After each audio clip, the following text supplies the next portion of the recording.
body's changed. He's accepted, the new techniques that he's playing. He's always been the big run stopper, like I've said in the past. But now he enjoys getting after the quarterback, doing a lot of different things, movement-wise up front. And right now he's hitting on all cylinders. Is there anybody in your room you've noticed, like physically they've changed a lot over the off season, maybe shed weight or bulked up at all? Honestly, our skinny guys are gaining weight, our big guys are losing weight, so it's been good. In particular, I'm just happy with the way our young guys have embraced Kristen and Corey and their staff and have bought into everything that they're doing. And we have young guys that have gained 20, 30 pounds in 2-3 months, and we have big guys who's lost 10, 15 pounds and also gained muscle mass, so that's good. So that's just a tribute to what Kristen and Corey are doing, and they got a great program, and those guys are following it. Sounds like probably kind of an obvious question, but how important is that body composition piece, that strength, just the guys being in shape? How important is that for them to be able to play? Well, because of the way we're going to play on defense, we're going to be relentless, and guys are going to have to run to the ball no matter where the ball is. We're going to attack in waves, so we're going to play a lot of guys, so everyone has to be in shape and playing 100 miles an hour. So we have to train that way, we have to practice that way, and practice is everything. You know what I mean? So everything, the way we're going to do things in the game is the way we're going to do it in practice. So those guys are getting themselves ready. Guys who are up here really stayed on the theme of just getting 1% better every day. Have you seen this as a team that is really taken to that mentality of not getting beyond what is right in front of them? Absolutely, and right now we're just focusing on being where we are. And we're just taking it one day at a time, trying to stack one practice after one practice and just getting better each day. Trying not to, look too far ahead, just taking it one day at a time and focusing on the day. How important is this one from a scheme perspective of getting guys where you want to be? Well, they just got to know what they're doing, right? That's all it is. And, we're going to be patient with them. It's new for everybody. It's new for the coaches. Myself, Coop, Rob, who haven't been in this defense before. So everyone's learning, so it's good that we're all learning at the same time. And those guys are picking it up well, and they enjoy the defense, and they're playing fast and making a lot of plays. When you have a young group at your position group like you do too, how do you know when a guy is ready to live in the trenches? I mean, you don't know until the real bullets are flying, but we're going to get them prepared, and the best way to get them prepared is, like I said, is through practice.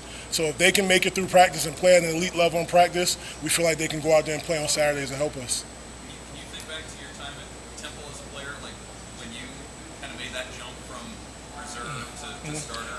Well, I tell all those guys all the time, like I'm a perfect example of someone who, was with a previous coaching staff, and then Coach Rhule and the staff came in, and it was a totally different atmosphere, totally different style, discipline, culture, and I can give those guys examples of what I went through. So I know exactly what they're going through, but I pushed them through it and try to, help them with the mistakes that I made as a young guy, trying to adapt to a new culture and making sure they don't do the same things.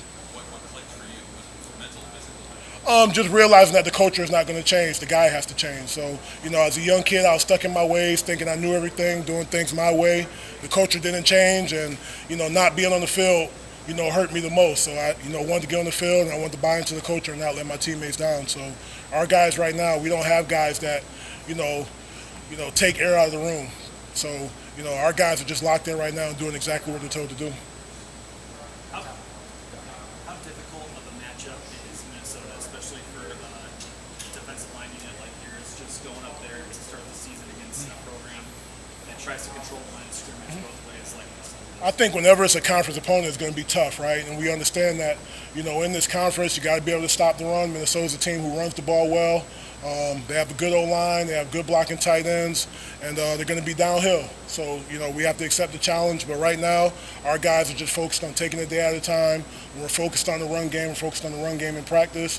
When we get the pass rush, we're focused on pass rush. But right now, we're taking that a day at a time. But as the coaches, we know what we got to get them prepared for, and we understand that going on the way, first game of the season, Big Ten opponent, we know it's going to be a hostile environment. It's going to be a tough game. And first game of the season, everyone's going to be excited, so it's about what team goes out there and is the most disciplined. We talked to Rhule, and he mentioned how the mobility exercises was something that's really helped him, be more explosive, be able to get off the line a little quicker. Is that something you've seen in him, and have you kind of emphasized making sure those guys are a lot more? Yeah, absolutely. And he's a guy who, like I said before about him, you only got to tell him one time to do something, he does it right. So I told him, hey, work on your flexibility. He does everything he needs to do to work on flexibility. And it's starting to rub off with the rest of the group, which is good. And his leadership plays off in a different way. He's not a big vocal guy like Ty Robinson is, but the way he works and when he does speak, the guys listen. So, he's a guy that, when Coach Rhule say, hey, this is how it's done, he's going to do it that exact way. And he's a perfect example of a guy who hasn't played football around here, who's trying to do everything he can to get on the field. Anything else for Coach? All right. Thank you, guys. Thank you.